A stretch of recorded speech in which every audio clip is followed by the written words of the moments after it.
আজকে যখন কুমিল্লা আসছি তখন দেখলাম যে জায়গায় জায়গায় টোল তুলো হইতেছে। এই যে এইসব মানুষরা কি বিষয়ে টোল তুলে এটা আমার বোঝায় আসে না। ওই জায়গায় আরেকজন, ওনারা এখানে বুঝতেছে না এখানে না আছে ব্রিজ, না আছে কিছু। তো আমি আমার পাশে একজন লোককে জিজ্ঞাসা করলাম যে এটা কি বিষয়ে টোলটা নেওয়া হয়। উনি বলতেছে এখানে প্রশ্নটা এটাই যে টোলটা কেন নেওয়া হয়। এখানে প্রত্যেকটা অটোওয়ালা থেকে 10 টাকা 20 টাকা করে টোল তুলতেছে, একসাথে 4-5 জন করে লোক।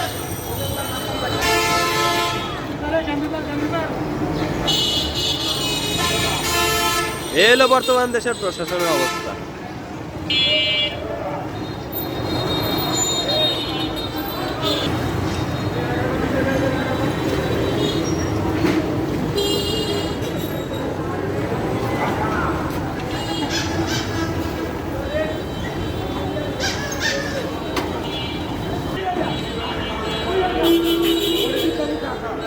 এটা নিয়ে ভিডিও করতে করতে তো প্রথমে অটোওয়ালাদেরকে জিজ্ঞাসা করলাম, আচ্ছা আপনাদেরকে দেখাই এখানে যে টোল নিতেছে কি কারণে টোলটা নেয়।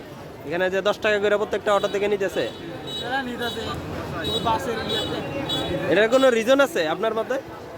এটার কোনো রিজন আছে, কোনো কারণ আছে যে আপনি এখানে একটা সুবিধা পাইতেছেন এটার লাগে আমি টোলটা দিতেছি? ঠিক আছে, ধন্যবাদ। অনেকগুলো মানুষের থেকে জিজ্ঞাসা করতে পারতেছি না, কারণ এখানে আমি একলা।